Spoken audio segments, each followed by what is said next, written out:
All right, so I'm here live right now. I'm here with Amy, Marge, and Gianna. I don't like them, man. I don't want to talk. I'll talk to you later. I'm joking.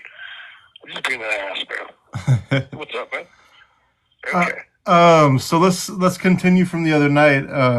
Does anybody have any questions to start us off? I guess to start us off, Otto, remember what we were talking about either yesterday or the day before? What we had spoke about before? Like the one of the last lives that had made some people mad, and it had something to do with homeless Oh, people and a BB gun. yeah, well, it was more drunks and homeless people, more local bums. They were more local bums than homeless. The real homeless people never really hung out there. It was just a liquor store called Ray's Party Store, which was next door to my tattoo shop. You could also pay all your electric bills and everything there. And it was a parking lot that my customers had to use. And these drug addicts would pretend to be homeless. They all had apartments and were all on Social Security and stuff like that. And they would run up on women they'd run up on women when they got out of their cars and invade their space and be like, "Hey, my car ran out of gas. I need $2." You know, try to get a couple bucks off the women, and then the women would come in the shop and talk about them. I started running them off until they couldn't panhandle in the parking lot, and then they started calling the police on me when I'd go over and beat one or two of them up, and the cops were trying to put me in jail for it and shit. So I started climbing up on the roof with a pellet rifle, and when they'd come out of the party store with a 40 ounce in a paper bag, I would shoot their 40 ounce. Sometimes I'd shoot them and run them out of the parking lot with a pellet rifle, from the roof. All in good fun, keep the parking lot clean. My favorite thing was to shoot their 40 ounces. They'd sit there and panhandle a little money up to get a 40 ounce. And I'd, shoot it when they went to drink it. So it's something fun to do. I get it. People don't like it. They think you're picking on the homeless people, but half those motherfuckers are not homeless for any other reason than they're drug addicts. It's I'm not talking about the truly mentally ill or whatever like that. The ones hanging out of soup kitchen. I'm talking about the ones that have a plot or a plan to their bumming and where they're strategic about what they're doing. That's just the way they're parasites. Fuck them. Excuse my French, but that's how I feel about it. If I there, the phone get cut off. Amy, are you monitoring the comments at all? Because this phone, my screen is a little cracked. Quit dropping it. Yeah, I know, right? I've dropped. Well, this other phone is my backup phone. So, Okay. let me see. Somebody said, "How much were you a user?" Depends. For years I wasn't a user, and then I got on pain pills because you couldn't smell it, and then I finally got into heroin. I got into coke because somebody told me coke would help me spend days off of use coke in between days when I wasn't using opioids. So I was trying to get off the opioid because I realized it was a problem. But that's a monster, man. Getting off of opioids is a monster. But I never had to pull any robberies to get drugs or anything like that. But I owned businesses that made me plenty of money. So I probably had about $300 a day habit for a while. Good $300 a day habit. So, I don't know what happened, Amy. Like all of a sudden, all of you guys were gone. I don't know if it froze or what. Yeah, it did. Something happened. It just knocked everybody out. Yeah. Okay. It's All right. okay. Hopefully. They're saying it's buffering for a few people. Is it okay? Okay. Now Hopefully. just to let us know. Yeah. Hopefully it's better now. Yeah. I was thinking maybe we got flagged or something like that, but that's good. I'm glad that it just. I thought so too. It's okay. It seems better now. Right. Andrew, you could mob me so I could watch the comments. Okay. Yeah. 1 second.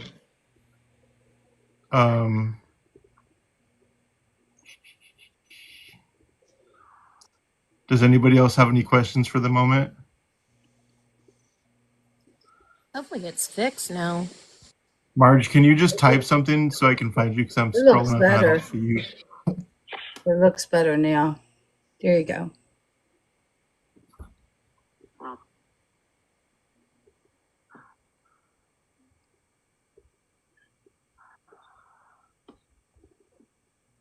Hopefully nobody calls 911.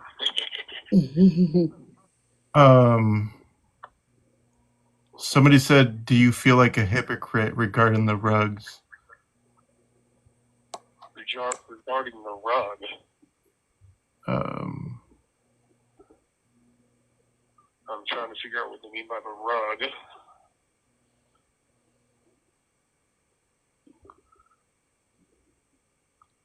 Yeah, I'm not sure if that was a typo or what, but Instead of saying the D word, putting the D in front of it. oh. Yeah. Oh, I see. Okay. Okay, yeah, to a degree I do, now that I understand addiction.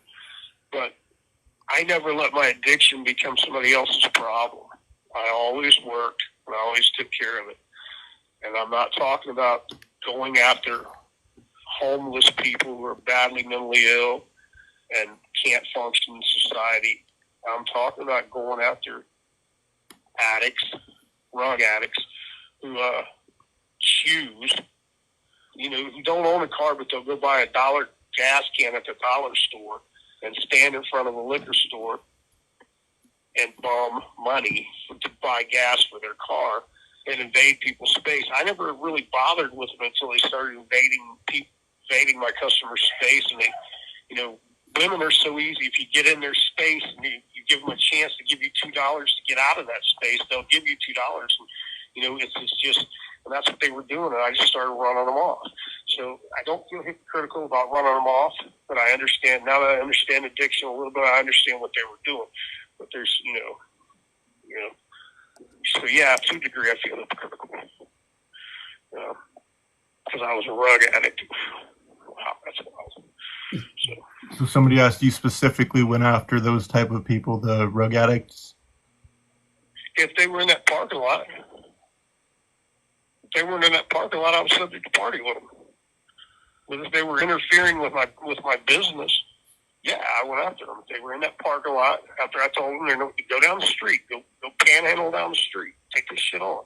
I never messed with them unless they were in that parking lot. That was a parking lot I used, my customers used, and I just never, and I never would have went after them like that. I would have went over and beat them up individually when like my wife came in one day and said, dude got all in her face over there and was acting all hyper and stuff, and she gave him $2. I went around the corner and beat him up. Next thing I know, I got put in jail for beating him up. So, I feel, I don't know what's hypocritical. I was a drug addict. I understand they're drug addicts too, but I told them to take that shit on down the street, and I never messed with them down anywhere else. I never hunted them down. I never pulled over and got off the road and beat any of them up. It's just they were told no bumming them Ray's Party Stores parking lot anymore. Problem solved. And I meant it. It's affecting my livelihood. So there it is. I have a question regarding Kathy. So, did you feel like she was going to tell on what happened, or was there indicators that she was going to? Like, was it just something that you preemptively thought was going to happen, so you unalived her, or was there like signs about it?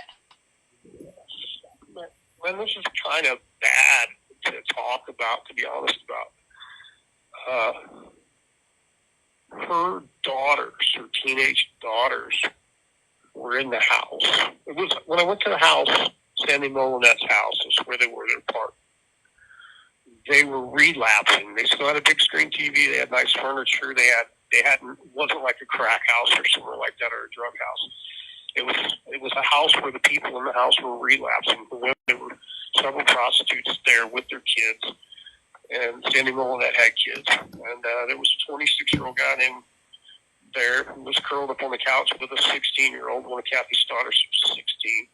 and there was a lot of drug use going on, but the house was clean, and they hadn't pawned off all their TVs and stuff like that yet. It was still, and I couldn't believe all this was happening in front of these kids and the crackheads and everything. And like I said, we ended up getting into the basement and stuff like that, and I kind of got on Dennis Smith because he tried to tell me that he knew who I was. He said that he knew who I was because I'm an Aryan brother in the prison system, and he just got out of prison, and he knew who I was, and he showed me this tattoo, and it wasn't a patch, it wasn't a brotherhood patch, and I just laughed at him, laughed it off, like, yeah, whatever, man. And I got on him like, well, then, brother up. That's what I told him, hey, be up, man, clean this up, man. You ain't supposed to be doing this stuff in front of these kids like this, man. What are you doing, And one thing led to another. When I went to leave the house to go, one of the daughters literally wanted me to take her mom with me. And I took her mom with me, Kathy with me, and then Kathy watched the whole thing go down. And I had made a comment on the way over there that I'd show her how to handle this. I said, I'll show you how to handle a dude like that. And I couldn't believe Dennis Smith didn't want to go. I'm like, I'll show you how to handle this. And so after I killed Dillingham, I know my life's over. My shops, I own shops and everything, and I knew they were gone. I knew everything was gone. And this dude spun around, he was dead. I knew I'd shot him in his heart. And she just looks at me and blows out some crack smoke and looks at me and says, boy, you sure showed me how to handle that. And we drove back over to the apartment, and she gave her kids some money. And, she didn't want to take her kids with us to Kentucky. I just knew it was time to get out of Toledo. And she didn't want to take her kids. And her daughter that was hugged up with he's a drug broker, not a drug dealer. He's a guy who has no drugs, but he'll run and get drugs for you. Alfred Estes, he's just slime ball. She was laid up, curled up with him. She said, my mom's going to tell him, I felt animosity. Between the kids and them, and I took that as the reason why Kathy didn't want to take her kids with her to Kentucky. I wouldn't have killed her if she brought her kids with her. I know that for a fact. And long story short, Kathy on the way down there tells me that her kids tried to OD her on heroin earlier that day, and she had a hospital band on and hospital papers when she'd been in the hospital and everything. And she literally said that her kid and her ex-husband and them, or her ex or whatever, had tried to kill her. And I'm like, not believing this. Yeah, all right, whatever. You know what I mean? And this is just your excuse to be away from your kids. You have 1 minute remaining. All right, let me call you all right back. Okay. But I just took that as some bullshit excuse she was given why she didn't want to bring her kids. But hang on. Thank you for using GPL. Andrew, Yeah. use your other phone to go check your notifications. Well, my other phone is like clipped onto the tripod, but I have my other phone right now. I can check it when he's talking. I just kind of like turn it around awkwardly and like have the speaker facing down, but I paid to it won't do it unless you activate it. Where do I do that at? In your notifications on TikTok. Oh, okay. Let me do that real quick.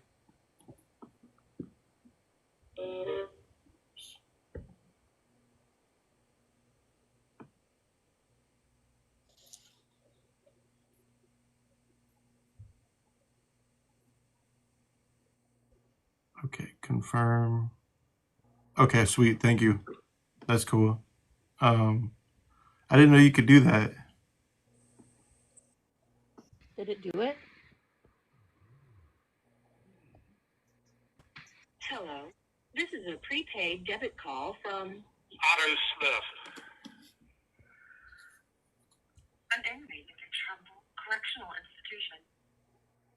To accept this call, press 0. To refuse this call, This call is from a DRC correctional facility and is subject to monitoring and recording. Utilization of an unapproved application and three-way calls to communicate are strictly prohibited and a violation of DRC policy. Thank you for using GTL. Thank you for using GTL. All right. Hello. Yeah, well, anyways, we were driving down there, and I called my people at the shop, and they said that the police had just been there raided the shop trying to find me. And I was wanted for aggravated murder, aggravated robbery, and Kathy was wanted for aggravated murder, aggravated robbery, capital punishment possible. And so we're talking, and I'm trying to decide all the way down there what to do. And I tell her, I said, well, how? We'll just go back, and I beat dude up. And I knew they didn't have the pistol. And so we'd go back and then turn it into a manslaughter, and I'd do 10 or 12 years, and she'd do 10 or 12 months in the county jail. But, you know, we just have to stick to the right story, that I went over there to mess up dude about messing with her. And she literally said, I'm not going to jail. Cold-blooded said, I'm not going to jail.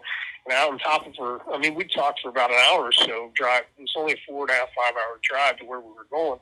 But we talked about why she didn't bring her kids and stuff like that, because I was kind of shocked that she didn't want to bring her kids, and she left them where she left them.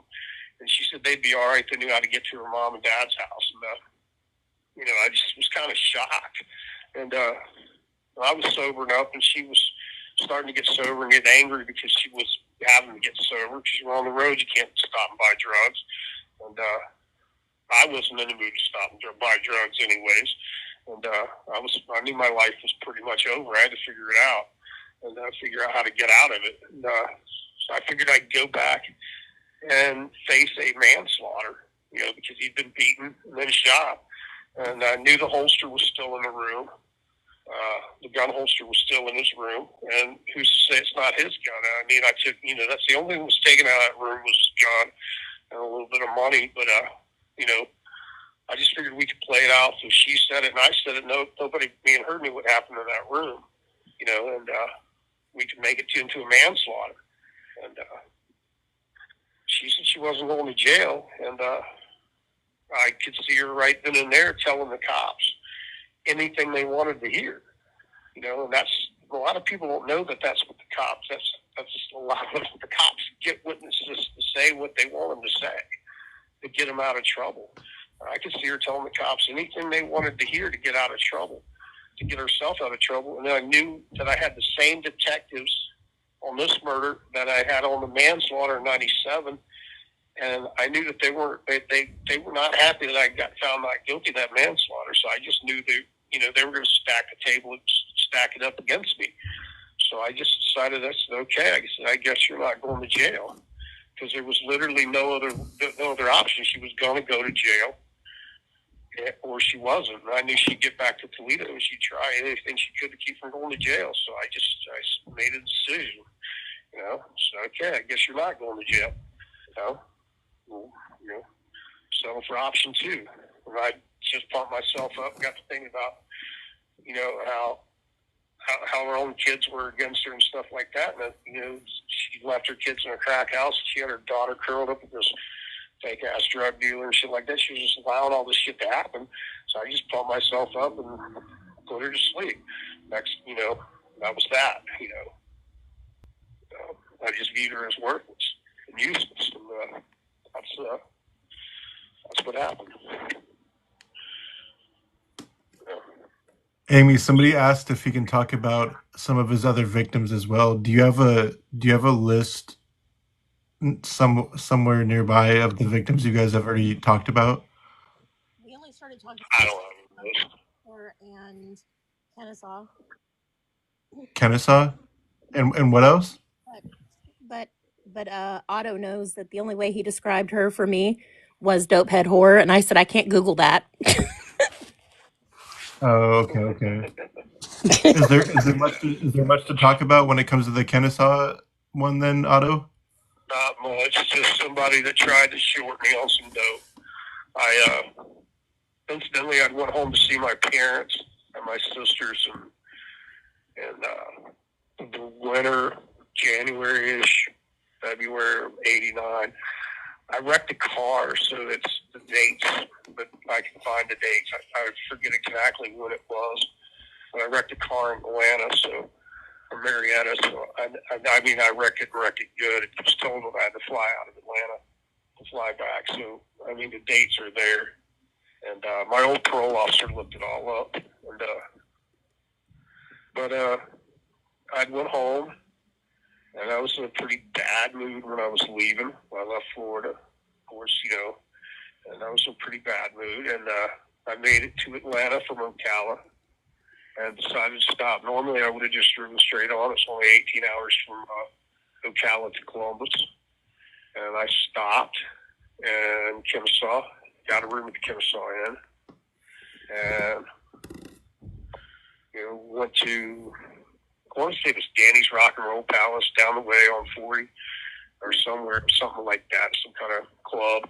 Went to a couple of clubs, and then I ended up meeting this woman, and she was supposed to get the dope, and of course she got far less dope than she was supposed to get, and the rest is history. The rest is history. It fit right into my wheelhouse, and at that time I didn't understand I was developing a wheelhouse, but I thought she was taking advantage of me, and I put her to sleep. Simple as that. But years later, I knew that I would pick people like that because I knew they would take advantage of me. That's what they do. That's what especially crack. Crack makes people do sleazy shit. So I started picking people just for that reason. I knew that they'd take advantage of me, and then that would give me the righteous indignation, and I'd be able to stand up against them for, like I should have stood up against my family years ago. So, simple as that. Simple story. I don't know, other murders. The one on Wagner Road in Columbus.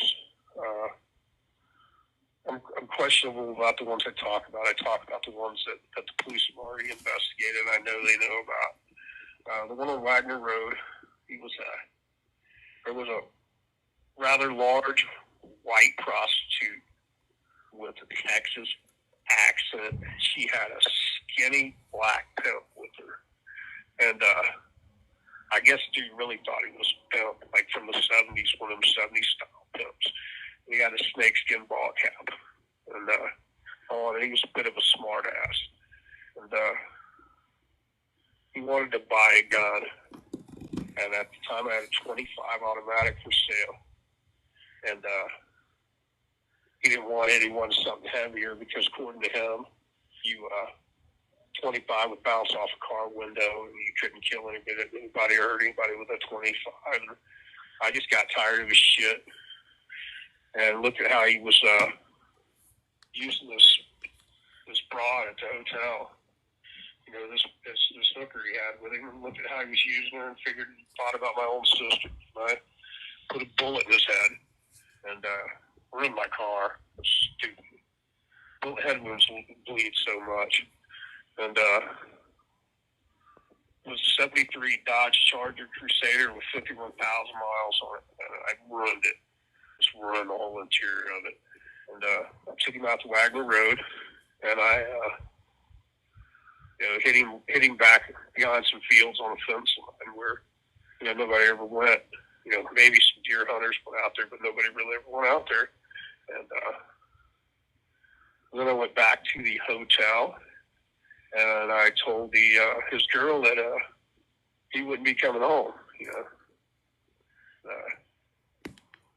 She knew it anyways because I had his hat on, and I took the snakeskin hat. I don't know why I did that, but I kind of felt like I was doing her a favor, and the cops interviewed me on that.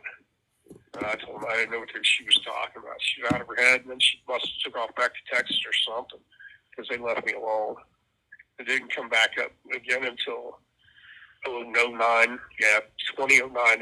They interviewed me again about it, but they built a subdivision right there on Wagner Road in Columbus, where I'd left him. It was a cornfield. It's now a subdivision. So I'm shocked I didn't find him then. The cops took me out there to look, and they showed me, so it was over. But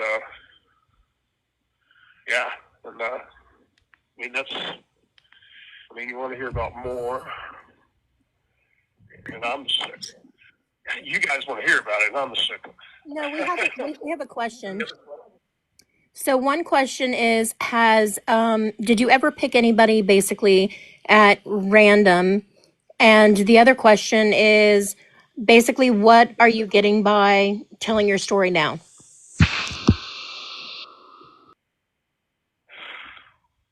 I never pick anybody just random. Well, kind of. They were random. I tried to make sure that they didn't have connections back to me, but I always set them up where, for some reason, I have to have that. I have to feel like they slighted me, and it's a weird thing. I just never drove down the street and picked somebody up and put them in the ground. I never did that. I guess for me, my thing is if I feel that you're taking advantage of me, or you're looking down on me, or you think I'm a punk or something like that, then I click into a whole new mood and a whole new mode, and it's all bad. And so people were random. They didn't know who I was, but they had to take the bait. And a lot of people didn't take the bait. I mean, I got high with a lot of people that just didn't take the bait. They kept it real. They kept it honest. And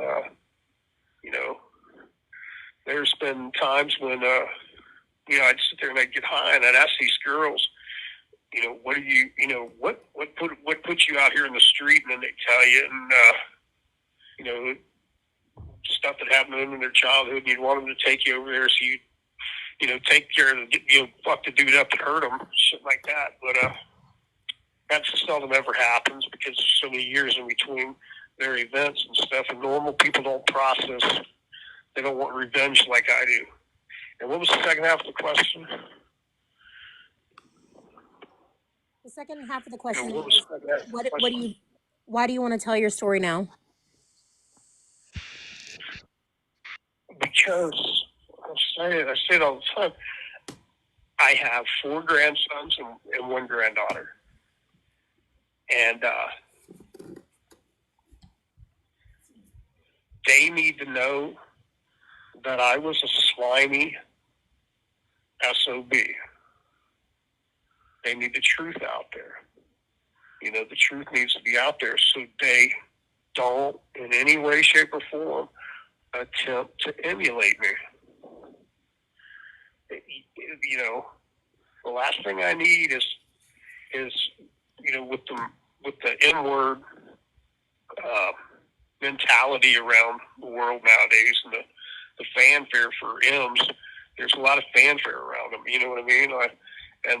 The last thing I need is for one of my grandkids to develop their own story about what Grandpa did. And then to try to emulate me or possibly do the same thing, or talk loud in front of his buddies, and then get put on the spot by his friends and have to put up or shut up. And I would rather them hate me, and I would rather the world know the depths of my sickness than to see it live on.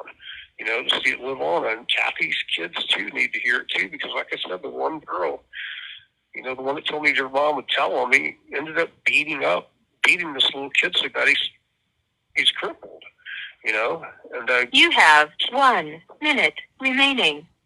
Going to prison herself for 6 years. People need to know. I mean, those kids need to know too that the life we lived was sick.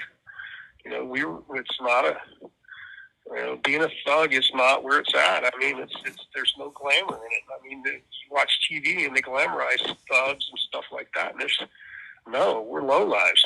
I'm the lowest creature on the planet. I want my grandkids to look at me as the lowest creature on the planet. It may not make sense to y'all, but I would rather them do that than see one of them attempt to follow me. I'll call y'all right back. Okay.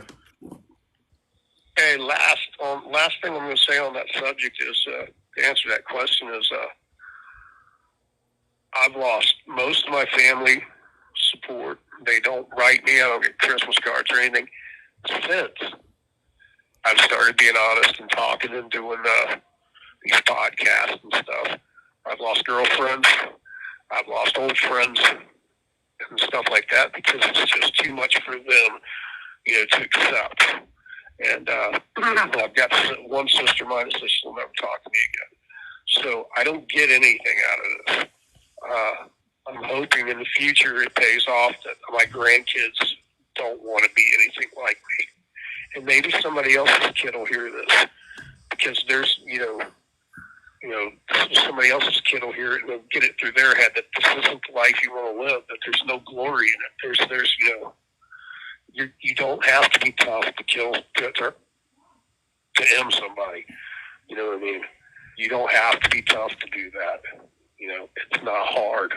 So, quit thinking you're a hero or a tough guy or anything else, because you're not. It's actually harder not to do it. So, anyways, any more questions? I think that was actually a much better answer about the grandkids than the other night. And I appreciate the honesty and candor. Okay, thank you. Oh, I think she came up here accidentally. Sorry. Gianna, what was the question? Oh, ask him the question. So, is there anybody that was able to change your mind once you decided that you were going to unalive them? Was there anybody that was able to change your mind after you had already gotten to the point of deciding that? No, and the reason why, I've had people where I've wanted to and I've thought about it and I've questioned it. But once you have gone that far or gotten to the point where you're going to do that, you've already kidnapped them, you've already hurt them, and they're going to go to the police and they're going to tell on you. So you can't change your mind. The only way out of it is to put them in the woods. That's the only way out of it. You have, once you, you can't go, well, you can't unbeat them up. You can't untie them and then expect them not to go to the police. It's just, you'd be a fool. I mean, prison's full of people that did that dumb shit, Well, I didn't think he'd tell after I beat him up. Yeah, right. And gives all the reason he needed. The guy broke his neck to tell on you after that. So, no. I've had a couple of them where I questioned it, but no.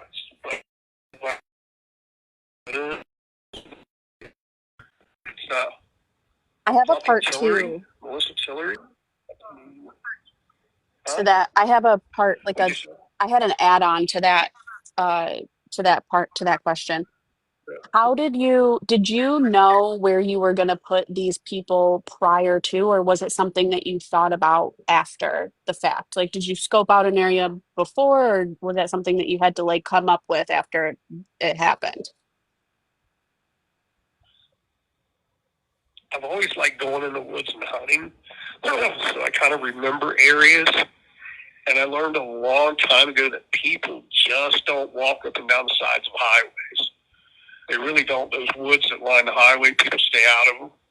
And so, all you have to do is, make it somewhere like that. But no, I've never actually had a field where it was like my place or a cemetery area that was mine. Like, I guess Green River had its own little, kept going back to the same area. And I never had that. You know what I mean? I always just picked a spot where I knew people wouldn't be. Where I felt comfortable that people wouldn't be. Maybe a hunter here or there, but where, it only takes 2 weeks in the summer for a body to be bones, and they're still articulated, but it only takes about 2 weeks, and in the winter it takes about 35 to 40 days. And because somehow the maggots still form and come up through the heat underneath the body, I guess, I don't know why or how they do it, but they're there. So, it doesn't take long for nature to start working its course and dissolving these things. I've always known that. And it's, you just put them where they can't be found, and you don't want to wrap them up. You don't wrap them in plastic. Just put them out there and let nature take its course. You know, if you're any hunter, I'll tell you, it's rare to see skeletons in the woods.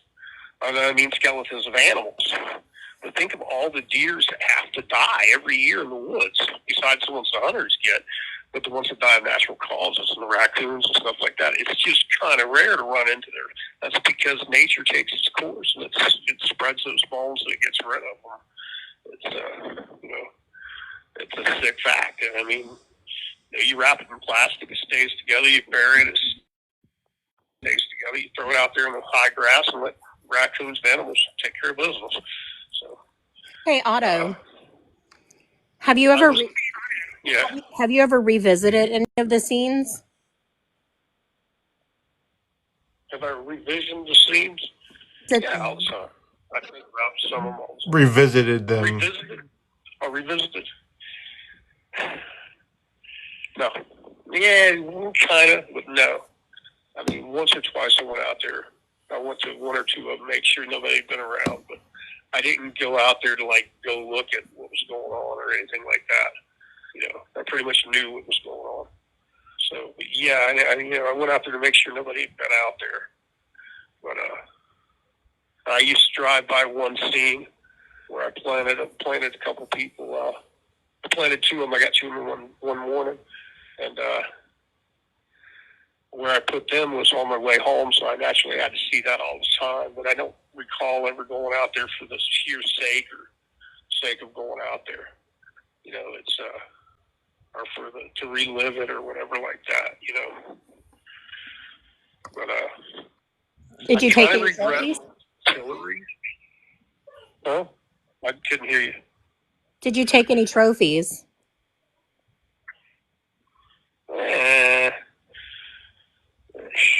Yeah, kind of.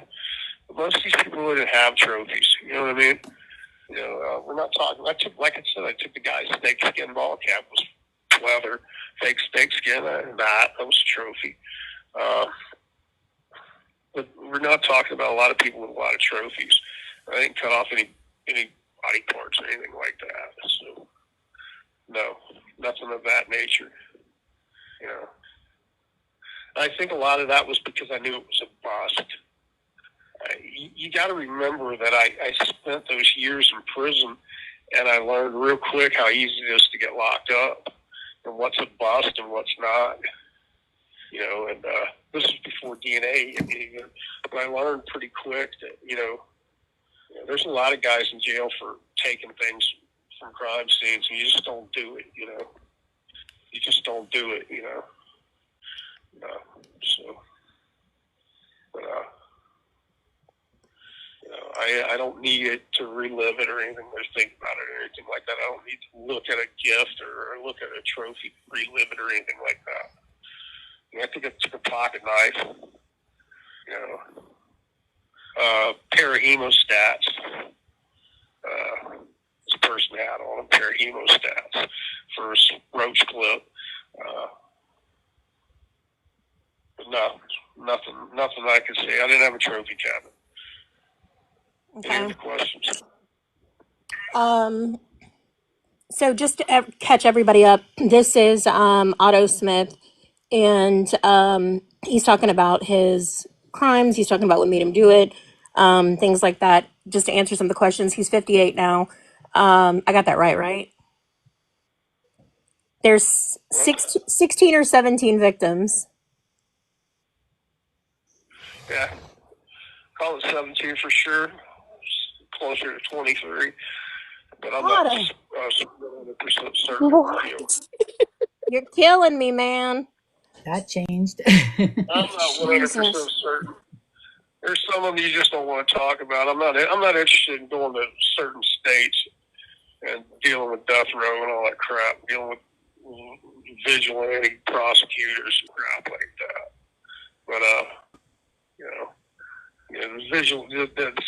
I hate prosecutors. And I would come clean to everything I've ever done if prosecutors would just put me on death row and be done with it. But they want to parade you in front of the cameras. They want to lock you in a solitary confinement in their county jail for 2 or 3 years. And they want to act like they're reading, they're like they're doing something. And the truth of the matter is they're not doing anything. I'm the one giving them the charges. So I learned, I got burnt out on prosecutors a while ago and cops. You get burnt out on it. It's the dog and pony shows. Like, they didn't do anything. You did it. I did it. I'm the one that called you idiots. Fuck you talking about? You didn't catch me. You didn't catch me. I gave myself up. So I'm a little bit. I hold some things back. And plus, there's another thing too. And I don't know if you guys have ever heard of it before, or anybody else who will talk to you has ever told you. Once you air it out and you tell the story, you don't own it anymore, and you start reviewing it totally different. It stops being yours. And so there's something about being private about it and not sharing it with people that makes it, I don't know, that makes it more tangible, more, when you relive it, it makes it a little bit better, And then there's the whole fact, too, that I've spent the last few years questioning why I did it, trying to come up with an understanding. So that way I'm able to express that, because I want to express to people why I did it, how I got to be the way I was, and for them not to admire me because of it. I don't want to just be up here bragging about the crap I've done. I did some sick things, and I don't know why, and I'd like to figure it out. So I'm slowly trying to figure it out. That's the good that can come out of this, is figuring out why. Somebody asked, how do you pass time in prison? Huh? I didn't hear you. What? Someone asked how you spend your time in prison. I watch TV. I masturbate. I draw pictures, paint. I play cards. I play Scrabble. I play Scrabble. I wrote a book. I talk trash to other inmates, have a good time. I threaten sex offenders every chance I get. And basically, like everybody else, I just do my time. So, prison is not like TV. Please, I'm sorry. I know guys in prison hate me if they're hearing this, or hate me for saying that. Prison is a joke. It's a warehouse. It's a human warehouse. That's all it is. It's not that dangerous. It's just very boring. So that's basically how I spend my time. How many of the victims were women versus men? There's only 7 women. Okay. Yeah, 7 women. I went through a period of time. Yeah, everything else was men. I went through a period of time where I was real hard on crack dealers. I was real hard on crack dealers in the late 80s, early 90s. And they were mostly men.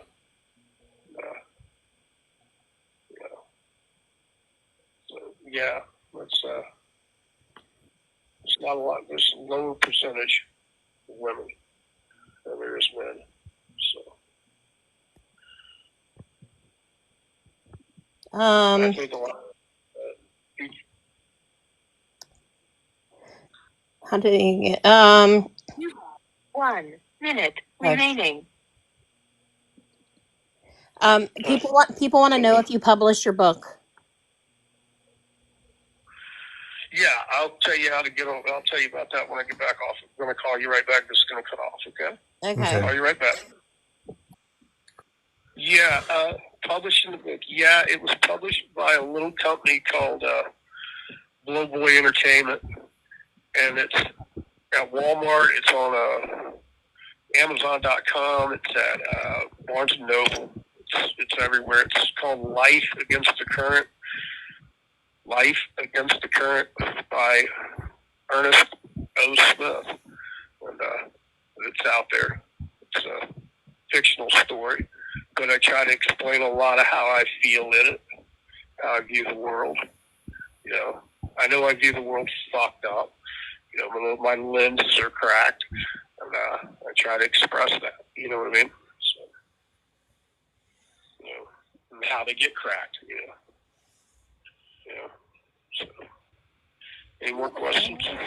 Have any of the families of victims ever reached out to you, or even like undisclosed victims? Yeah, Kathy Barnett's family did. Dale Turner's family did. They came to see me. They used to come to my tattoo shop and visit. And they seemed to understand that it was more of a fight. But yeah, her family did. Her sister, she had a sister that just acted like she was like Kathy was the salt of the earth, and she'd been, was so worried about Kathy and was all in Kathy's life. And it's like, yeah, I didn't catch that. Even the FBI, or the federal investigator, said that she was acting like a drunk when they were calling her and complaining and stuff about how long it was taking them to get me to trial and stuff on Kathy Barnett's case. But yeah, I've had contact with family members. So Okay. that other family. Oh, Remind us again how old you were when you got caught. There were multiple times though. yeah. I mean, the last time I was 39. So I've been in and out my whole life. So and since 17 on, I've been in and out. So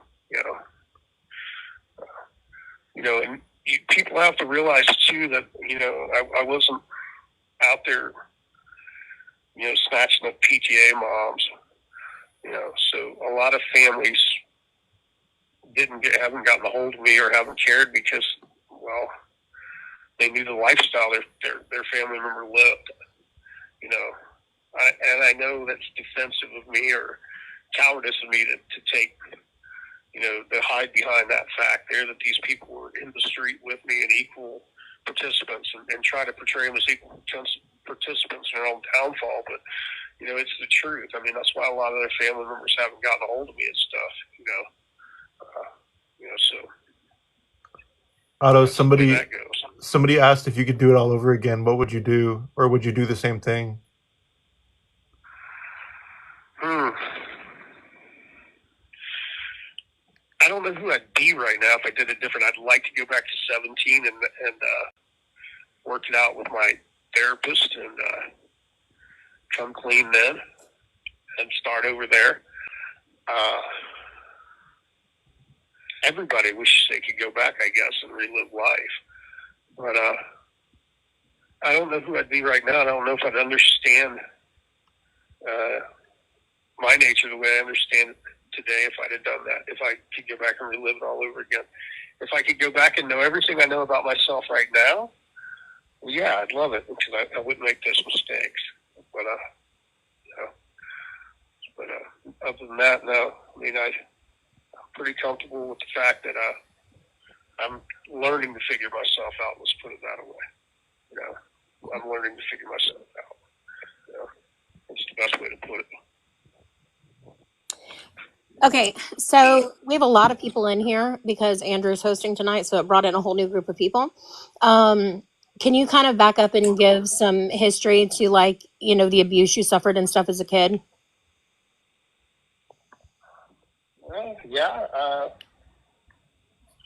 My father died when I was 4 days old and left my 21-year-old mom on her own and with 2 kids. And she tried to commit suicide when I was about 4 and went to a mental hospital. And she got out of the mental hospital and she married a guy from Kentucky, a younger guy from Kentucky, and he deserted from the Army. And we went on the run. He was supposed to go to Vietnam, and he deserted. And we went on the run, and from pretty much then on, it was all some really heavy child abuse, a lot of beatings all the way up. And then my mother would go into her depressive states. She was manic depressive, and she'd go into a 2 or 3 year depression state and be laid up in bed for 2 or 3 years. And us kids would have to stay at home and hide in the house and be ultra quiet or suffer the consequences. And I was just, when I was old enough to go out and start working at about 11 years old, I started going out and working, be it mowing grass, pushing shoveling snow, or whatever it took, and I'd bring the money home and give it to my mom, and my mom got to where she appreciated it and liked it. You know, she liked the fact that I would bring it home, and I never went back to school. You know, I just didn't go to school, and every kind of beating imaginable. I slept in cages. We were talking, you know, depending on if she was manic or in a depressive state, and true manic depression, it doesn't flip on a dime. It's not one way one day and one day the next. We're talking months, and you know, she would if she was manic, we were going to have to move to a new city, and if she was depressive, we were going to have to stay in the house and be ultra quiet or get beat. And I've been beat with all kinds of, you name it, whatever was handy. I've been beat with it, and that's just that was the way it was. A lot of child abuse, punctuated by time at church. You know, their style of church, their belief and all. You know, my mom had some idea that I would become a great preacher.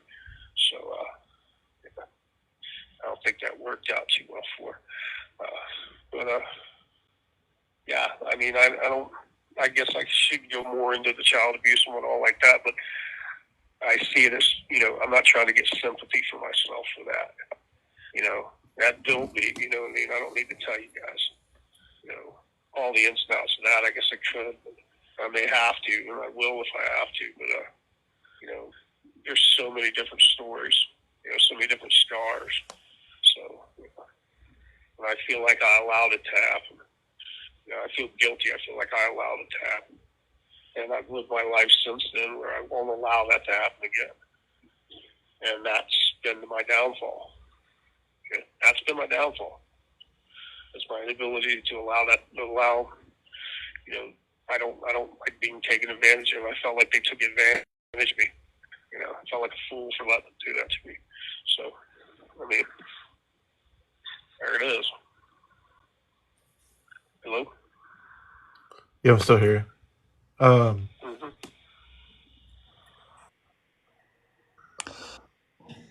Hi, Otto. I'm Peachy. I have a question. Can you tell the story again for the new people about the twin horses? Yeah. Thoroughbred farms have a nasty secret. I worked for the Webbers.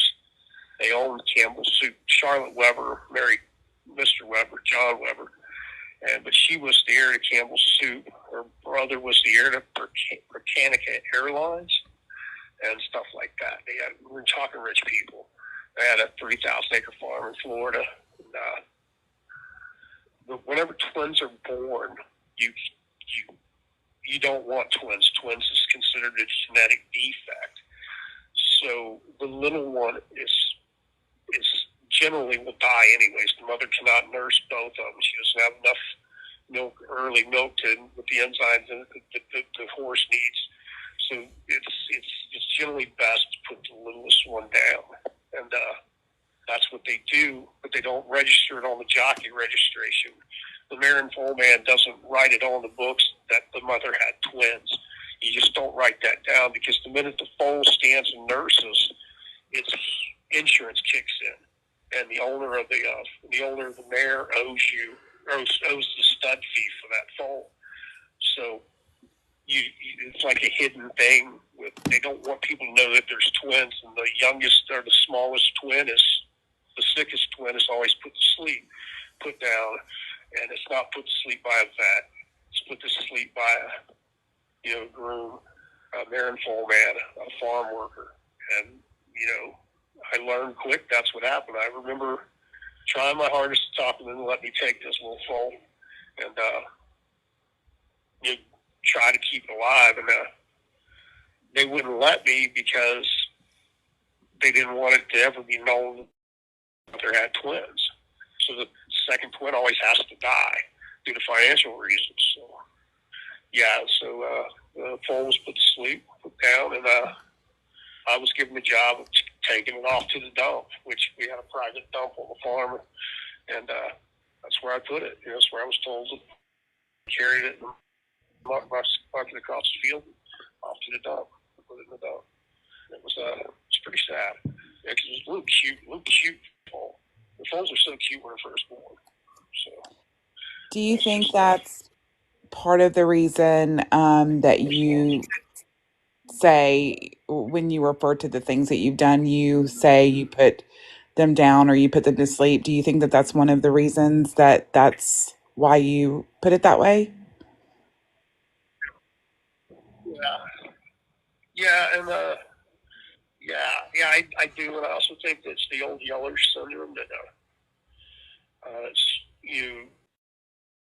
you're truly, if you're going to have animals and you're going to raise them, then you have to be fully responsible for them, and that you don't call it that to do the dirty work. You do it yourself. You know what I mean? And I knew people that raised hunting dogs, and back in those days, it was not uncommon for them to take the pick of the litter, the one that might hunt, and to call the rest, put the rest to sleep. And that was common practice. It's how you built a stronger bloodline. And so I grew up seeing that, and I equate what I do to essentially that, putting down. I think that's why I equate it. I equate it like that, like I'm ridding, or I view it like I'm ridding myself and the world of something that needs to be gotten rid of. I'm taking responsibility in doing that. Maybe it's a psychological cushion for me or something like that. I don't know, but I view it like that. Maybe it keeps me from seeing it as how it is and being selfish. But that's how I view it. Yeah. Okay.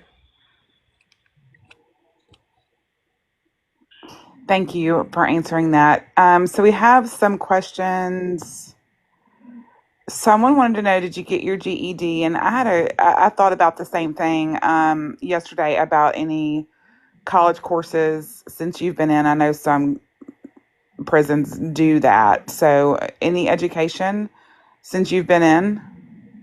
I got my GED on my first number, and I went to 1 quarter of college before I made parole. Since then, on this number, I've either been in a prison where I couldn't go to college because I was in Supermax quite a bit, or like here, I'm signed up to go to college, but I will always be at the back of the list because people with less time, people with an out date, a date where they will be going home or recent or soon to come up, always tend to take. You have 1 minute remaining. I'm on the list to start college, but who knows when they'll call me. The lifer always goes to the back of the list, it seems like. So, which it makes sense, The people that are going home need it more than I do. So let me call you right back. Okay. So somebody asked, are you on meds right now for rage or anything, like any mood disorders or anything like that? Yeah, they got me on Effexor for depression. So, yeah, they got me on Effexor for depression. That's it. I've been on Prozac. It's a depressing life. So, yeah, that's it. Yeah, I can only imagine. You know how you were talking about trying to understand yourself? Somebody pointed out when you were talking about the cage thing that there might be a correlation to the fact that you grew up to basically punish people too. I have thought about that too. And I just hate to see myself as that selfish, but it's true. But I would, inflict that type of punishment on someone else. But yeah, I think it's true. I agree. I agree with that. I think there's correlation. But it's never just one thing. It's a whole sphere of reasons, At least that's how I see it. I see it's multiple. There's so many multiple things to it, So Any other questions? Someone asked, how would you describe your life now?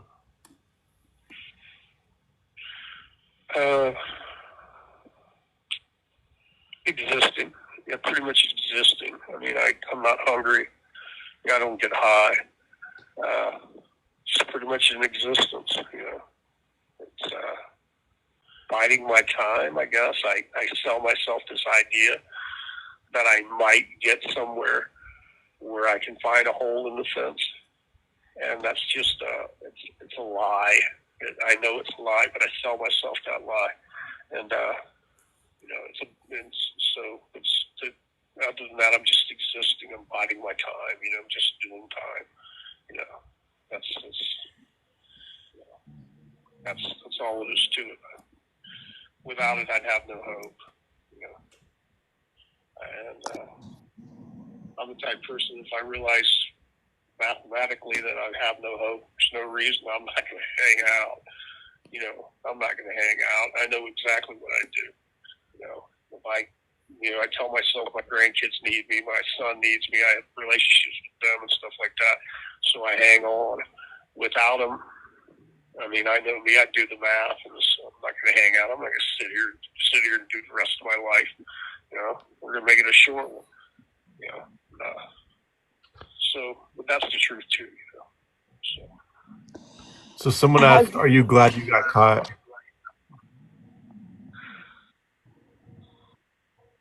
Yes, to one degree, and no to another degree. I'm glad that is over. That part of my life is over. I'm glad that I've come to realize that my way of living and thinking was messed up. I'm glad that that's over. No one's glad they got caught. I mean, it took getting caught for me to sit down and realize that I was messed up. And actually, when I was on the run for Kathy and realized what I'd done to Kathy and viewing Kathy's kids and thinking about my own family, stuff like that, my own messed up life, that's what really made me start looking at myself, and it's that I was probably fucked up. So yeah, I'm glad that part of my life's over. And if it took getting caught, then I guess I'm glad getting caught. I guess I'm glad I got caught. Yeah. I hope that makes sense to him. Have you had any issues since you've been in prison? Oh, 4 stabbings. Like most of my time up in Supermax. So yeah, and I was in Nevada when I almost killed my cellie. Lived. 4 stabbings in that. So yeah, I've had a few issues. I've been stabbed once. That was a knife fight. I don't even count that as stabbing. That was just a knife fight. I had a knife. He had a knife. They had a knife. There's 3 of them. 3 Mexicans and me. And I got 21 stitches. He cut me on the back. He wasn't trying to hurt me. He wasn't serious. He wasn't trying to wound me. He wasn't trying to kill me. Let's put it that way. Or he'd cut my throat or something. Instead, he cut me across the back. But yeah, that was just a fight. But I've had 4 other stabbings, and yeah, I've had my issues. I've had my fun. So. Somebody asked a question that I think is a good question because I don't think we've discussed this.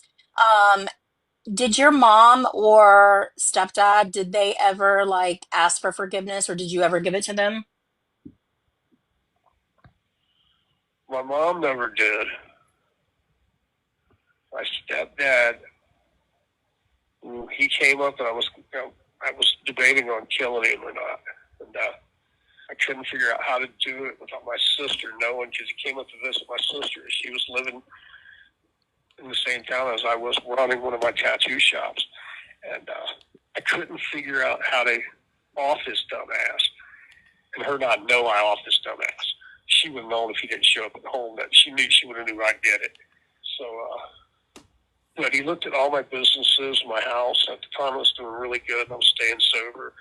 And he told me he was proud of me. That he kind of, after the way I'd been raised, that he was proud that I'd come out of it. But by then he divorced my mom. So he was 10 years separated from my mom by then.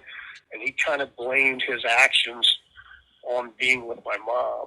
But he's, made me feel good that he said he was proud of me, that I'd done good and all. And I kind of let it go. But that's the only time. My mom never asked for forgiveness, never really acknowledged any of it. I mean, yeah, she just. How did that make you feel that she didn't? I've never thought about it before, but I was always used to her backstabbing me, anyways. They changed my name when I was a kid, and I do know that. took that. Yeah, they took my name from me and gave me my stepdad's name, and and then I took my name back. But years later, like '99, she calls me up and she wants me to meet this new guy she's going to be hooking up with, and she had went out and found an E.O. Smith to hook up with. And all I could think is like, because she's burned my credit cards and burned my Social Security number, got utilities on my name and stuff. All I could think is like, what are you doing? Why are you doing this? What kind of sleazy shit are you up to? Who goes out and finds somebody and then brags about them having the same initials as their son? You know what I mean? Having the same last name, the same initials. So I don't know what her plan or thought was there, but I told Dude that if I caught her so much as a credit rating, my credit even got, at the time I had a decent credit rating, I let him know that if my credit even got run somewhere in the state of Tennessee, I was in Ohio. If I found out my credit got ran in Tennessee, I was going to drive down there and kill him, and, because I just knew my mom was up to some sleazy shit. But yeah, it kind of hurts, But it's kind of weird. When my mom died, I was in the hole. I was in 4B and lockup for stabbing Merck. Yeah, that was when I stabbed Merck. And I was in the hole. And I never dream about my mom. I don't like these people. So they don't invade my head space. And that night I dreamed about her, and she just walked. She was in a dream, man, and she just walked through like a front office of a big building. It was all marble and stuff. And I was sitting there for some reason, and she just walked by and turned and looked at me and smiled at me. And I got up that morning. I remembered the dream, and then about 11 o'clock that day, the chaplain comes and the prison staff comes and stuff. And they got bad news. They want to tell me. And I was like, let me guess, my mom's dead. So I kind of took. I mean, it's true this happened, so I kind of think she had to be thinking about me when she died, or something, or somehow or other we connected. It's weird to say that. I know I sound mentally ill, but I kind of forgave her after that, because at least she showed up. Somehow I knew she died. It's the only thing I can think. And I know that sounds weird to say that happened, but it happened. And I've kind of forgiven her for a lot of things since then. So I don't know. I'm telling too much about myself, but yeah. Anyways, yeah, that's pretty much what happened. My stepdad, I could care less about. He's a fucking knucklehead. But If your family came to you and asked you to tell them about all your victims, like your son or your grandsons or your daughter, anybody came to you and asked you to disclose everything to them, would you? yeah, there's no one that's any worse than the other. So there's nothing hidden that I'm embarrassed of. There's nothing hidden that I'm embarrassed of. So yeah, there's no one greater than the other. There's no reason why I wouldn't. I would question their reason for wanting to know it all. But yeah, I would step up to the plate. So yeah.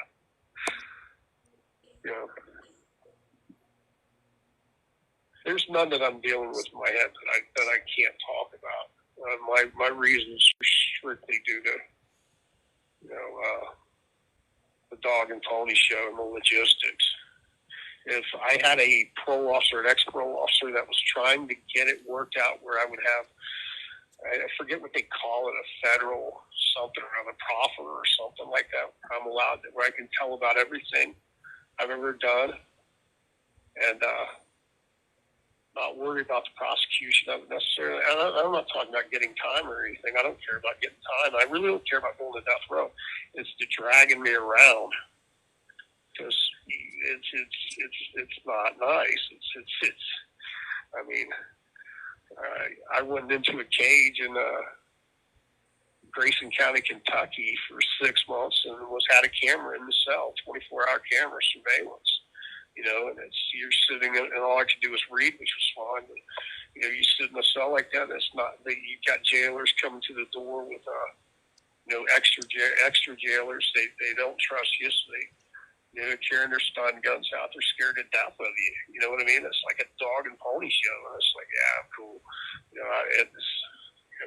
I'm cool. So that's my biggest concern is, doing the dog and pony show.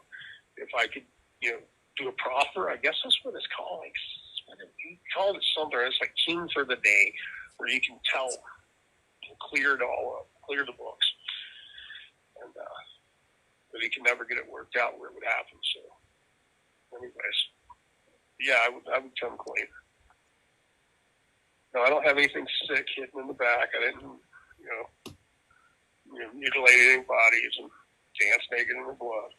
So I don't have anything hidden like that. So no weirdo shit. All that too bad. Anyways, next question.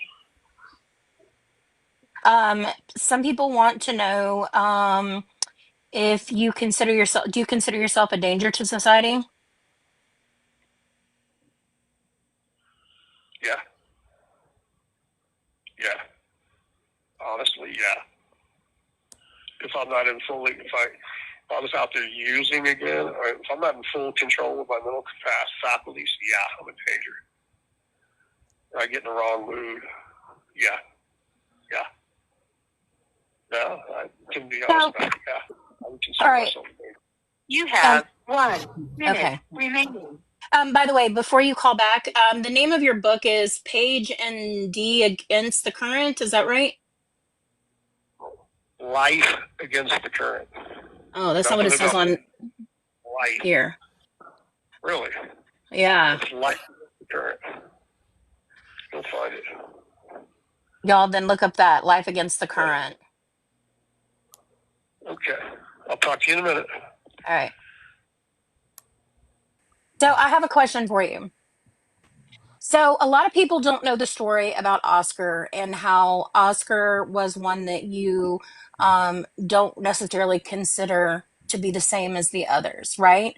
So who, in terms of your numbers, who would you consider to be like the first one that was on purpose? A Detroit crack dealer in Columbus, Ohio, in the Greenbrier estate. And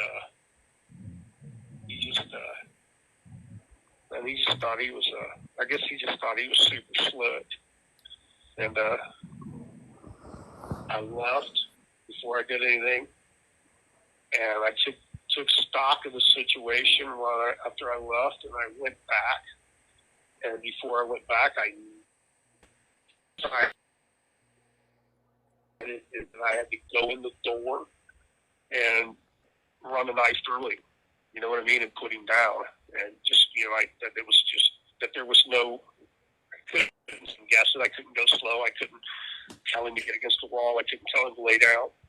He had like $6,500. He had some dope.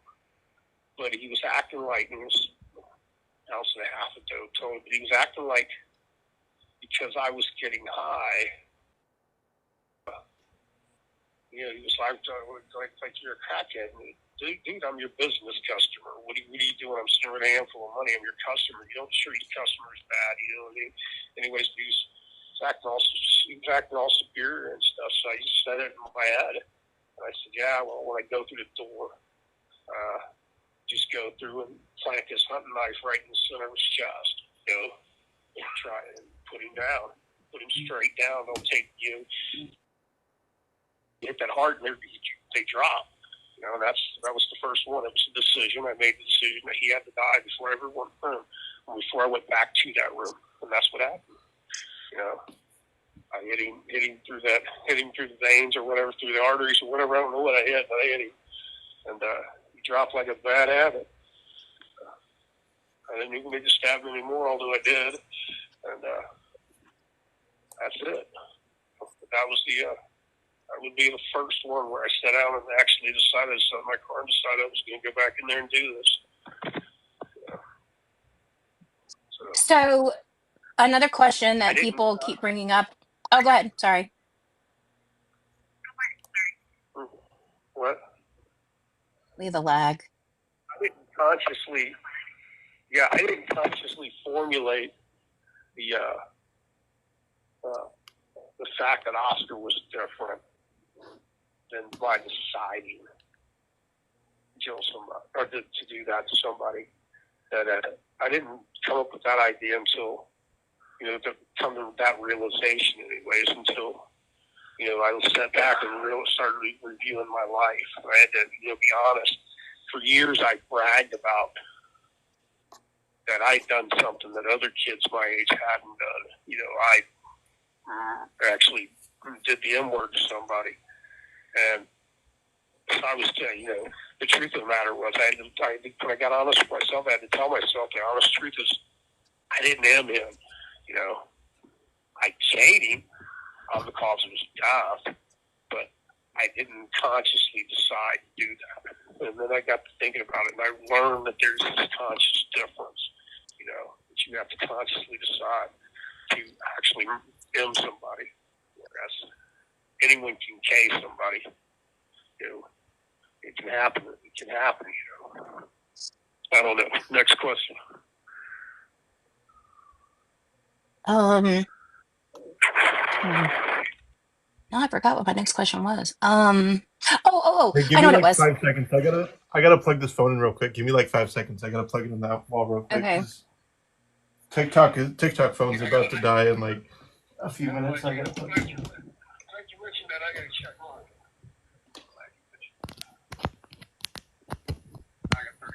All right, there we go. Are you ready? All right. So the next question is that you can get illicit substances while in prison. So how do you handle that? Do you still do them, or do you just not do them, or how does that work? It would depend on the mood at the given time or given place. I am on naloxone right now, just so I know that I can't die. And I don't go to NRA, but I do take the naloxone, and that makes it where it's an opioid inhibitor, just so I know I can't die. And I just stay strong, and I don't mess with it. And as far as meth goes, this isn't the place to do that. So I just don't. I'm at a point in my life where I just am strong enough. I stay away from it. I can't afford to get in trouble. I'm trying to avoid getting in trouble, so I know to stay off of drugs and stay off of booze, or I'm going to be in trouble. So I stay pretty strong, and you can get whatever you want here. So. But I stay strong about it. I try anyways. So right now I am. Last probably 3-4 years I've been staying strong on it. I'm staying off the stuff. So okay. That's good. Let me scroll back up. Let's see. Yana, Peachy, got any questions? Let me consult my list. I don't. Not right now. I might, but not at the moment. There was a question. They wanted to know if you see your family. I see certain members of my family that I still talk to. My son, when I was closer to him if I get back to the city he lives in or near the city he lives in. I'd see him once a month. I see his mother probably twice a month when I'm close to him, and I've seen them once since I've been up here. Other members of my family, I don't see. Most of them I don't talk to. In fact, before I started telling my story and going public with things, I saw them pretty regular. I had regular visits and stuff like that from my daughter and from other people in my life. But a lot of honesty they don't want. It's pretty ugly. It embarrasses me. They don't want to be embarrassed by it. So I see some of my family, those that are still in my life, and others I don't. So that's the truth of it. Hey Otto, were you at Lucasville when everything went down with the riots? I went home February 23rd, and the riot was April 12th. Oh, okay. So you just barely missed it. I thankfully just missed her. I'd have been knee deep in the middle of it, and probably I never would have got out. But yeah, I know we knew something was coming. That everything wasn't set in stone, but yeah, we all knew something was coming because the warden they put in there was just terrible. Yeah, he really messed that joint up because that riot happened. So yeah, everybody, even in February, you knew something was going to blow up, something was coming, but I can't say it was set in stone or I had any idea they were going to take over, anything like that. So, but no, yeah, I went home right before it happened. Well, that's good. That's good. Yeah, I guess. I wanted to ask you about a little bit about the immediate after you had unalived somebody. Did it feel more like a release, like a sigh of satisfaction, or did it feel like, how did it feel for you, like right in the moments literally right after? Really stress free. So yeah, it's like a sigh of satisfaction. It's like an ah. You know what I mean? It's kind of weird. But yeah, once it's done and you know you've gotten rid of the body and you know you're safe, then it's like it's a release. There's like release. It's like a reset, hit and read. You know, the How first time I was worried. The first time or two, I was really worried for like weeks afterwards. I'd be worried, like, oh my God, I'm going to get caught. But once you realize that you how to avoid getting caught, and a lot of it not getting caught was I started doing things before DNA, and or I probably would have gotten caught on a lot more things, but or a lot sooner. But then DNA came, and I worried for years about stuff that after my DNA was still on file that an old cold case would pop up against me or something like that, and yeah, once it got under control and everything, and I realized I wouldn't get caught. I got over the jitters. It's pretty quick. You get this feeling of release, this feeling of relief. How long did that feeling last for you? Like what, till you had the urge to feel it again?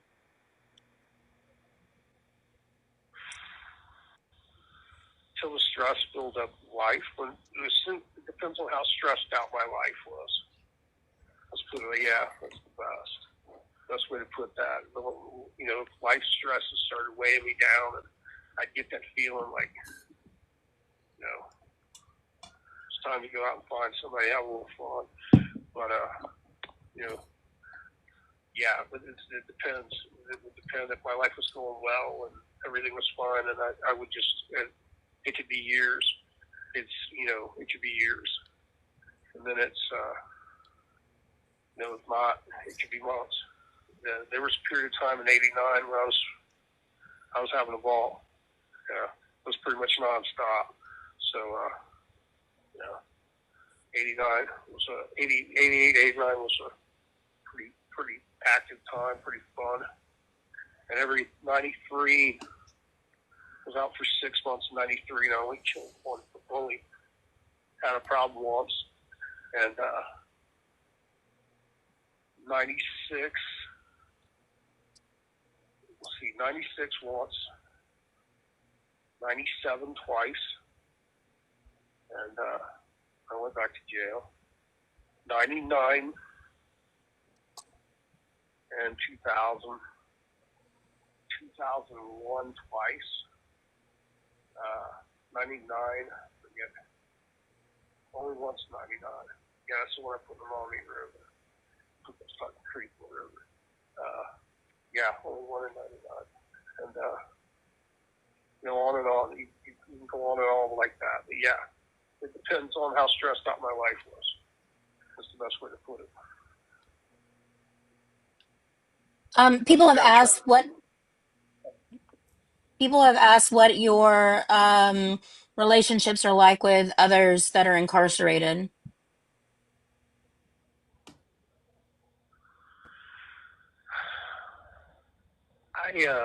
I'm not abused by incarceration. I don't find any glamour in it. So I don't have anymore. I don't have a lot of close relations with people because I realize that you don't have to be a hero to do time. You don't have to be tough to do time. Prison is nothing like it is on TV, and I'm pretty quick to call bullshit on people when they're talking bullshit. So to avoid problems, I just avoid people. I mean, I'm trying to be social, but I don't go out of my way to make friends or whatever. You know what I mean? And I don't play cards, for that reason because You have 1 minute remaining. So I guess I'm pretty antisocial anymore. And a lot of that's due to the fact that prison is so boring. There's nothing glamorous about it. But these guys in here all act like it is. They all act like this. Like, I'm in prison, man. So what, dude? A little girl could make it through here. Anyways, let me call you right back. Okay. Thank you for using GTL. Him saying that he went to go have a little fun that is going to stick into my fucking brain for the rest of my life. The fact that he was like, oh yeah, just went to go have a little fun. You're literally talking about unaliving people. It was Mm-hmm. like that's crazy. Yeah, Mm-hmm. I've heard a lot of serial unalivers say that, like what they That did was fun. that's I'm sorry, just hearing him say it so like he's going fishing is like insane. Hearing him say that, I don't know why. That's just like stuck with me. Mm-hmm. That's crazy. He said he has no fear of anything except for how he will be remembered. And Right. Yep. that has to do with how his grandchildren will perceive him. That I have a theory about that. I think that he's so worried about how his grandchildren perceive him because he doesn't want them to be like him so that they don't surpass him in any way. That's my theory about it. He But did that's have a just, type. It was people that are disposable to society, like people that he considered to be disposable, like people with substance abuse issues and people selling themselves and things like that. Yeah, and it's interesting to me that he, when I asked him that question about maybe not doing it, that you would think law enforcement thought the same, then maybe they wouldn't believe him if they did try to go. You know what I mean? Yeah. Yeah. Hey, to finish that question up real quick, so people have an understanding, I was also told that if I get in any more serious trouble, I will go back to Supermax, and I won't leave this time. It'll be my third trip to Supermax, and I will not get out. And it's so I stay away from a lot of people just because I just don't feel like dealing with the trauma. I don't feel like the trouble. When you hang out with somebody, you're expected to fight if they get in a fight, and you're expected to agree with them. And so many people in here try to glamorize being in prison and what they're in prison for, and it's just so stupid. It hurts. It's just. How stupid do you have to be to glamorize being in prison? This is their way of dealing with it. I guess, internalizing the time they're doing, justifying it, So the simple fact of the matter is I tend to stay away from people a lot. And I try to be nice and get along with people because I really can't stand anyone. I think I'm, what is that, misanthropic? Yeah, misanthropic's what it's called, misanthropic. That's me. What's the I'm a Supermax misanthrope. like? Huh? I didn't hear what you said. What? What's the Supermax like? You're in your cell 24, 23 hours a day. When they move you out of it, you're only that 1 hour out, you're only going to another room. So it's basically a cell or a cage. So you're still in a cage. So you're in a cage 24 hours a day. And even the shower is a cage. If you go to church, you're put in a cage. Whatever you do, you're in a cage and you're cuffed up. And then the people around you, like I was there for stabbing people, but the guy next to me, he might have just refused to lock. And so many times they put in there, or I had a guy on the same tier with me that was there for masturbation tickets.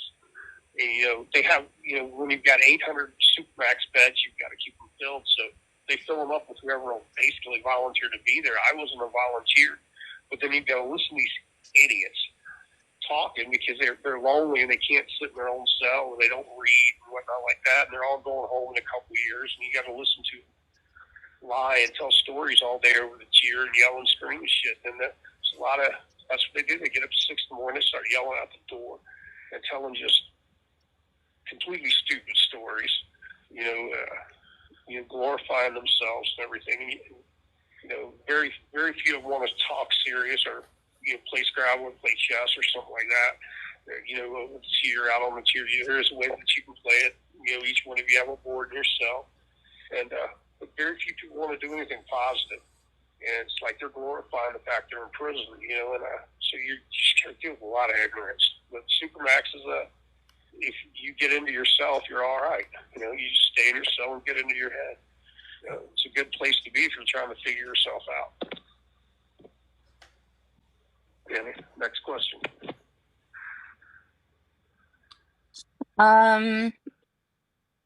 Somebody said, is he programming? I don't know what that means though. I think they mean like, is he in any other like type of programs in prison? Like, does he do anything? Like, does he have a job? Does he help other people? I don't know. Like, does he do anything on? Oh, taking Again, classes, doing groups. I'm trying to get a job as what they call a peer supporter in here for recovery services, where I would go help guys that are trying to be sober as a peer supporter. But again, because I don't have an out date, the classes that I need to take, which there's 12-week class I've got to take, it gives good days. I'm not eligible for good days. It's time off your sentence. So they always take people who can use those days. It's like 5 days a month. It's a lot of days these guys get. And so I'm always at the back of the burner for jobs. I'm an escape risk, so I can't work maintenance. I've been hired in maintenance, but they won't let me down there, maintenance or the kitchen.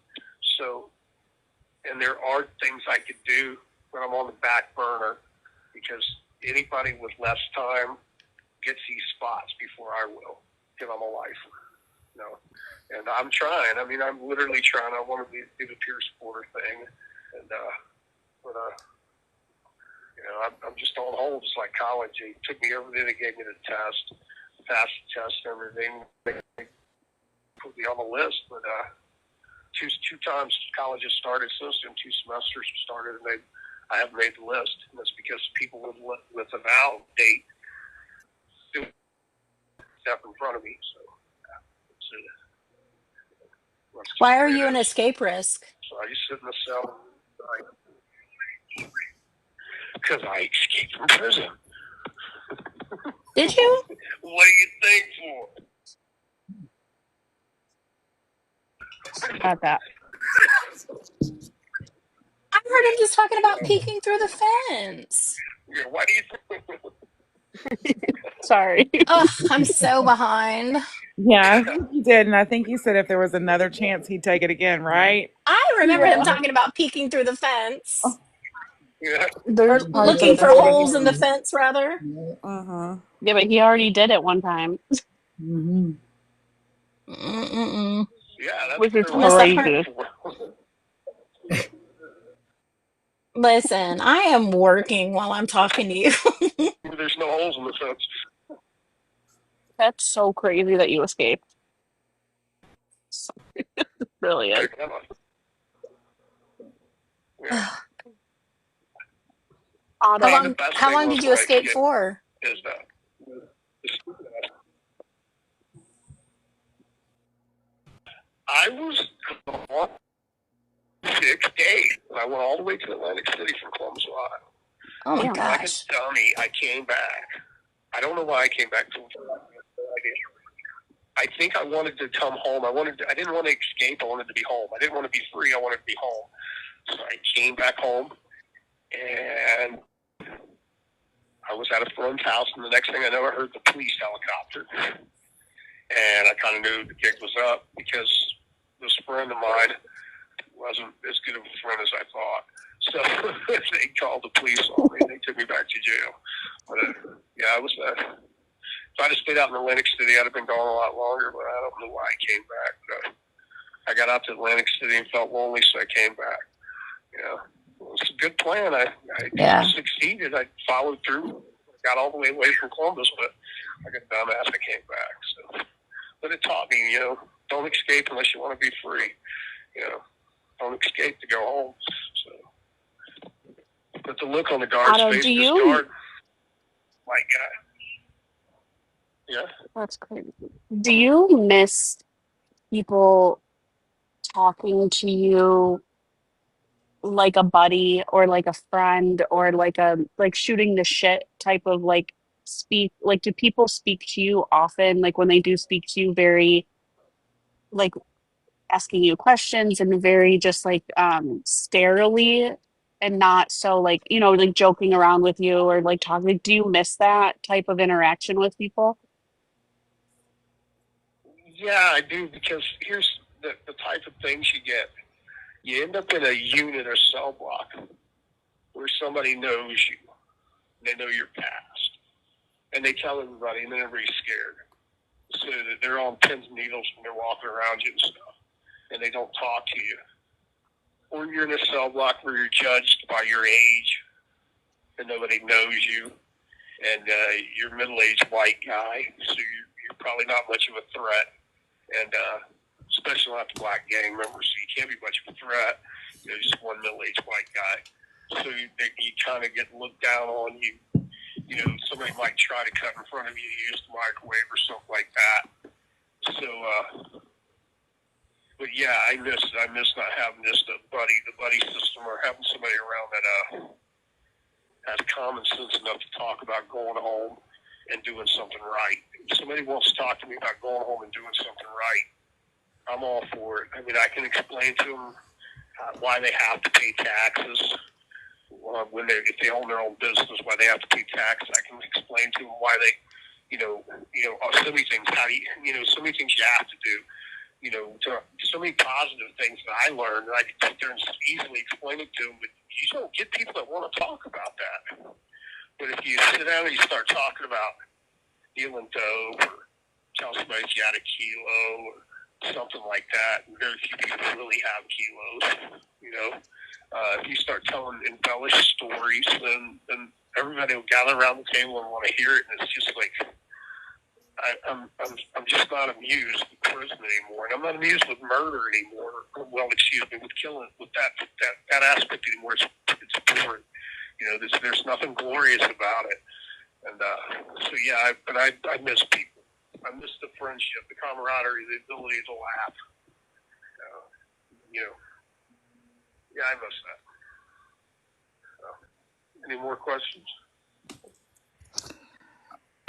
Were any of your victims, somebody had a question, hard to fight, and or were there any that almost got away that you thought, oh, I might not have this one?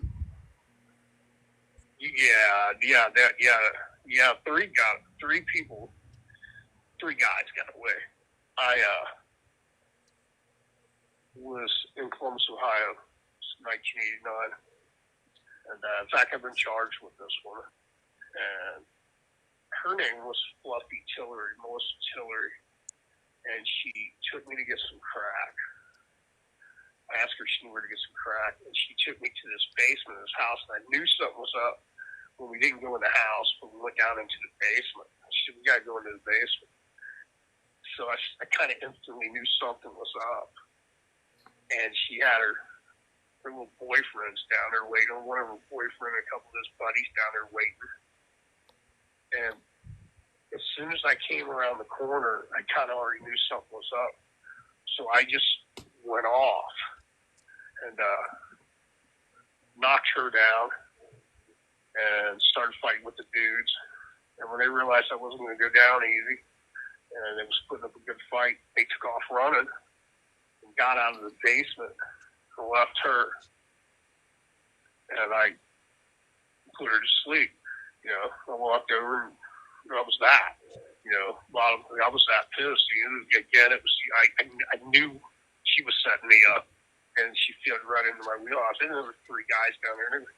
They were kids. They were 17, 18-year-old kids. So later on, they said they found her body. And the police tried to charge them with her murder. And I guess the police just didn't believe that somebody had done that. That somebody run them off and they left her there. And they tried to charge them with the murder and stuff. So I found out who they were and all. But yeah, they got away. Pretty much nobody else has ever gotten away. I don't understand it. It's a strange thing. But once I clock, I get incredibly strong. I've never had a problem picking up a body. Head weight's never bothered me. And I think that's due to adrenaline or something like that. And I'm like an anaconda. You're done. You know, once I decide you're done, you're pretty much done. Isn't Melissa Tillery the one that it was a 13-year-old, like a 14-year-old that unalived her? That what? The 14-year-old that what? 13 and 14-year-old? Andrew, tell him. No, I think the ones that confessed to it were closer to 17, 18. I don't know how old they were. They were teenagers. I know that. They were the ones in the basement, though. You have 1 minute remaining. Yeah, you've read the news articles. I haven't read them since the 80s, so I don't know since 89 what happened. So you'd know their age. Yeah, they were juveniles. One of them was juvenile. Yeah, Melissa Tillery, I know one of them was juvenile. One of them, two were adults. I don't know if they were young, 14 or 13. You'll have to look it up yourself. Yeah, they confessed. But they got the charges against them got dismissed, right? Yeah, finally, they totally got dismissed. The cops realized that they hadn't done anything. After the autopsy, they had said that the cops had got him to confess to raping her. And when the autopsy came back, that there was no sex involved at all. And they realized that one of the kids was in a juvenile center. That's why I figured there was only one juvenile. But he was in a juvenile center on the day that they say it happened, and that they say she died. And so they ended up dropping those charges. It's called them anyways. But the cops just believed it. They didn't believe him. They didn't believe that. They didn't believe the truth. So. And did you get acquitted of hers? I refused to take the plea bargain. My lawyer wouldn't let me take. He was holding out and wouldn't let me take the plea bargain. I don't know what he was holding out for and everything. And they just dropped the charges and sent me back to the Ohio prison. I sat in jail for 5 months. And I think they dropped the charges because they knew I had the federal case pending. And my lawyer was public defender in Columbus. Yeah, he was public defender in Columbus, and he took it. He got him, convinced him just to let it go. told them I was going to go to trial or something. And I don't really think they wanted it aired out that they bullied those kids, into giving confessions. I think that played a lot into it too. It was just water under a bridge in their eyes. I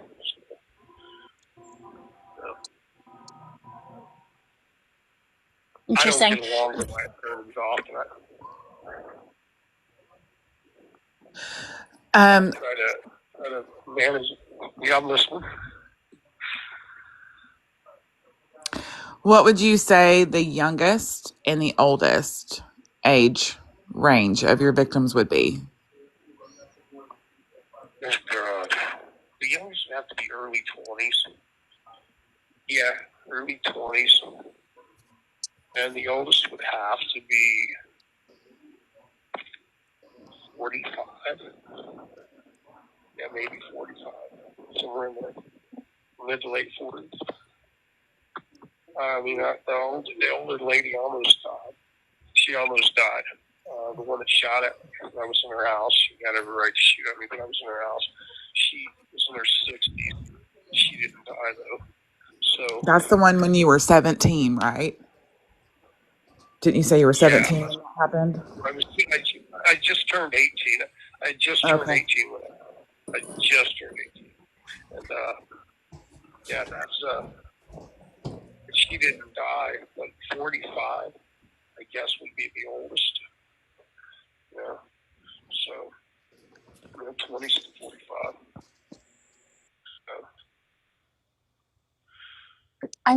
Otto, I hear you talk a lot about like the Green River Unaliver, um, and I'm wondering if you read about these guys that are like you or study them in any way to see the differences or the similarities between you and them.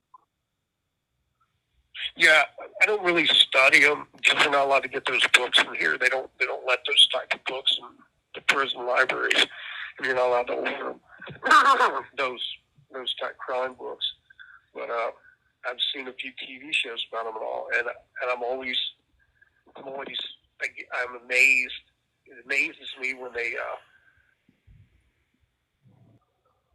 list the guy as a killer or a murderer, and he's not. He's a sex offender, who uses him as a way of getting away, of hiding his sexual deviance or whatever, if you want to call it deviance, but his sexual preferences, and it just amazes me how these so-called profilers, I've never heard one of them yet listed just like that. You know what I mean? Like,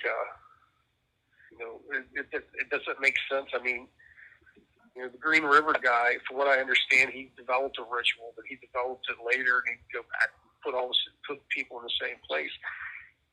But Ted Bundy either, their main objective wasn't murder. It was their sexual preference, and it led to, to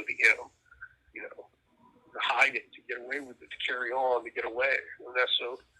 Yeah, there's a difference, and I always look at why I did it. It took me a long time to realize that I was setting people up and stuff like that, and I'm no better than them. I have my own ritual too, I guess.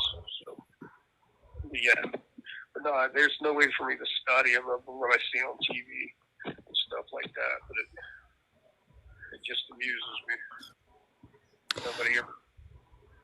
I know in the last discussion you talked about that you preferred to use your hands. And I know that some of the ones that you've talked about seem to be the way you described them, they were quick. Somebody had a question about what you would use to subdue people. Were there any other situations that were not quick that you did have to use something to subdue your victim? Yeah, several of them straight up chokehold. You get somebody at chokehold and they're out in 5 to 9 seconds. All you got to do is you don't even have to get their feet off the ground. You just got to get it wrapped around their neck, right, and get their weight leaning back on your chest, and they're going to sleep. I mean, straight up chokehold.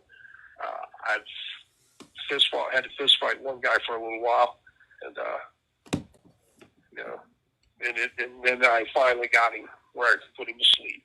But yeah, straight up chokehold. And then you've got control of everything. Once they go to sleep, you've got control of everything. It's problem solved. But yeah. And it depends on the mood I'm in after that. If I talk shit to him while I'm beating the fuck out of him, which I'm known for times when I grew up talking shit to him while I'm beating the fuck out of him. Ask them what gave them the idea they thought they could do what they did to me. What gave them that idea? It's just part of my sickness, I guess. I don't know if that makes sense. I see it as part of my sickness now. Is tie a motherfucker up and beat the hell out of him. So I know this is probably a way more personal question too, but on average, how long did these take? Like, how long were people having to go through this? 15 minutes the most ever. Because again, the idea of getting caught always bothered me. So, you don't play with your food, man. You just get it done and get it over with because you're going to get caught. You can't release them after you start. Once you tie somebody up, man, you can't release them. I never sat there and just played with them or anything like that. I might beat them and talk shit, while I was doing it. It was generally pretty quick. You want to do the deed. You're putting something to sleep. You're not. Taking it on a date. Somebody had a question earlier too, and I just thought of it again, which I thought was a good one. Did you ever let any of your victims know what their circumstance was about to be, that they were about to be put down? Did you ever tell them? Yeah. They're towards the end I did. They're towards the end I did when I was more confident in what I was doing, I would laugh at them. They wouldn't understand what I was laughing about. Tell them, you're dead. You're an idiot. You're already dead. You just don't even know it. Well, it's a couple of them there towards the end, but it took a while to build up that confidence. It takes a while to build up that type of confidence to do that. At least in my case, it did. Otto, somebody's asked a few times what your thoughts are on President Biden commuting the death sentences of all but 3 of the death row inmates in the feds. They killed my buddy Danny Lee. Trump signed his execution and killed him. Very few people. Feds have very few murderers. Period. They had 54 people on death row when I was getting ready to go. And most of those people are there for conspiracy to commit murder, not actual murder. And most of them they're on conspiracy to commit murder instead of actual murder, and that carries death penalty too in the feds. So I'm kind of happy he did commute those people, but that means folks got off. And he's a creep, man. That dude's a major league creep. So I'm kind of tossed by it. I mean, I knew Danny Lee, and he was a good guy. I just don't like the fact that they make these people wait 20 and 30 years, and then they put them to sleep. That to me is just cruel and unusual punishment. If you're gonna put them down, put them down. Be done with it. But I guess it's cool. I mean, it's cool that he did that. But he let a lot of creeps go. 'Cause there were some child molesters up there. When I was in Terre Haute, I was downstairs, and upstairs above me was death row, and I would talk to Danny Lee, and I'd run and get dope, and I'd send it up on a line through the air vents to him and stuff like that. And I had friends up there, and you meet there's some of those guys up there, there's stone cold child molesters, just real life creeps. And so I mean, I have questions about that, but naturally, I'm glad they let them off. You know, and let me see if I can tell you what 3 they left up there. They left a kid from the They left 3 church. of them. They left Dylan Roof, Robert Bowers, and Jokar Sarniev. Okay, Dylan Roof. I know they left. See, that right there shows that he was biased in his choices. I mean, Well, those are all 3 yeah, with hate crimes. Yeah, that's why they weren't pardoned, Yeah, or because they weren't Dylan committed to Roof was life, that I think. church. Sarniev was the Boston bomber, and then the other guy was a Jewish. I think it was a synagogue.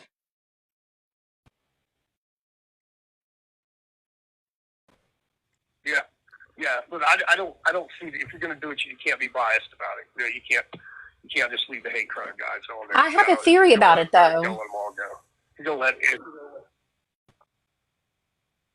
Yeah, My theory. yeah. It's called votes. Well, not just that, but I think that it's because Trump had signed so many. He had signed so many warrants at toward the end of his first administration, and I think that they were. There were a lot of people that were being advocated for, and I think it was a matter of taking them off and leaving those 3. I think were the ones that were the people, where the people could come together and be like, yeah, we don't care about them.